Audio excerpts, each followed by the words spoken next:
Hi hello నమస్తే welcome to KB food lab. ఈరోజు మన రెసిపీ వచ్చేసి soya Manchurian Chinese style. Recipe అన్ని చాలా బాగుంటుందండి. మీరు కూడా ఒకసారి తప్పకుండా ట్రై చేయండి. రెసిపీలో భాగంగా మొదట ఒక బాణంలో తగినంత వాటర్ తీసుకుందాం. అందులోనే 2 టేబుల్ స్పూన్ల సోయా సాస్, ఒక గ్రీన్ చిల్లీ, అలాగే 1 టీ స్పూన్ ఆయిల్ వేసుకుందాం. తర్వాత ఇందులోనే 2 లవంగాలు, 1/2 ఇంచు దాల్చిన చెక్క, అలాగే కొద్దిగా సాయి జీరా వేసుకున్న తర్వాత ఇప్పుడు మనం సోయా చంక్స్ యాడ్ చేసుకుందాం. ఇక్కడ నేను 1 కప్పు సోయా చంక్స్ తీసుకుంటున్నా. 1 కప్ అంటే ఈక్వల్ టు 100 గ్రామ్స్ అనమాట అప్రాక్సిమేట్లీ. ఇవి యాడ్ చేసుకున్న తర్వాత 5 నిమిషాలకి మనం పర్ఫెక్ట్గా కుక్ అయిపోతాయి. అంతకుమించి ఎక్కువ కుక్ చేసినా మనకి సోయా చంక్స్ అనేవి బాగా సాఫ్ట్ అయిపోతాయి. మనం టోస్ట్ చేసుకునేటప్పుడు బ్రేక్ అయ్యే ఛాన్సెస్ ఎక్కువ ఉంటాయి అన్నమాట. ఇలా బాగా కుక్ చేసుకుందాం. సోయా చంక్స్ని స్ట్రెయిన్ చేసుకుందాం. స్ట్రెయిన్ చేసుకున్న తర్వాత ఒక బౌల్లో తీసి పెట్టుకుందాం. అదే బౌల్లో 1 టేబుల్ స్పూన్ మైదా, 1 table spoon cornflour, 1 table spoon oil add చేసుకుని బాగా మిక్స్ చేసుకుని ఫ్రైయింగ్ కోసం రెడీ చేసి పెట్టుకుందాం. ఇక్కడ కార్న్ఫ్లోర్ అండ్ మైదా మంచి ఫ్రైయింగ్ ఏజెంట్స్గా పనిచేస్తాయి. అలాగే ఆయిల్ అనేది సోయా చంక్స్కి అండ్ ఫ్రైయింగ్ ఏజెంట్స్కి మధ్య మంచి బాండింగ్గా పనిచేస్తుంది అనమాట. అది ఎలా పనిచేస్తుంది అంటే మనం ఫ్రై చేసేటప్పుడు ఈ సోయా చంక్స్ అనేవి కింద స్టిక్కీ అవ్వకుండా చూస్తాయి. ఇది అలాగే ఒకదానికొకటి స్టిక్ అవ్వకుండా చూస్తాయి. అదే main function of frying agents and bonding agents. ఇప్పుడు మనకి ఆయిల్ రెడీ అయిపోయింది ఫ్రై చేసుకోవడానికి. ఇప్పుడు మనం సోయా చంక్స్ ఫ్రై చేసుకుందాం. అయితే ఇక్కడ ఒక విషయం చెప్పాలి ఆయిల్ గురించి.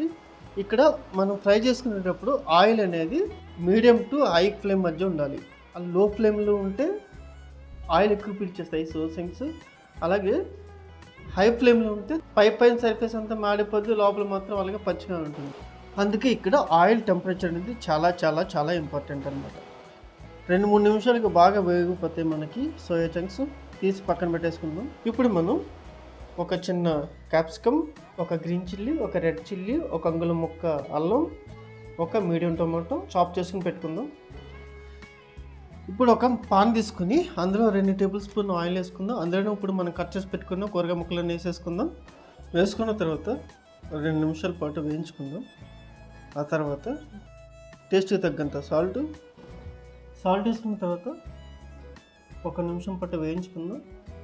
ఆ తర్వాత 2 టేబుల్ స్పూన్ల soya sauce, 1 table spoon tomato sauce, అలాగే 1 టేబుల్ స్పూన్ చిల్లీ సాస్, అదే గ్రీన్ చిల్లీ సాస్ యాడ్ చేసుకుందాం.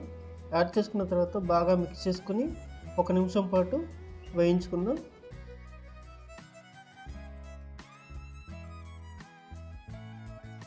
ఇప్పుడు ఆల్రెడీ మనం ఫ్రై చేసి పెట్టుకున్న సోయా చంక్స్ని ఇందులో యాడ్ చేసుకుందాం.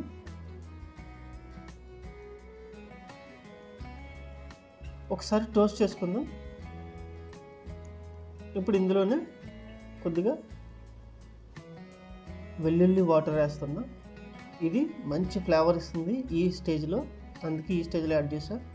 అలాగే కొంచెం సేపటికి కొద్దిగా కొత్తిమీర, కొద్దిగా కరివేపాకు యాడ్ చేసుకుందాం. ఆ తర్వాత ఒకసారి టోస్టింగ్ చేసుకుని మళ్ళీ ఇప్పుడు ఇందులో 1/3 టీ స్పూన్ టేస్టింగ్ సాల్ట్, అలాగే రుచికి సరిపడేంత సాల్ట్ యాడ్ చేసుకుందాం. సాల్ట్ యాడ్ చేసుకున్న తర్వాత ఒకసారి బాగా టోస్టింగ్ చేసుకుందాం.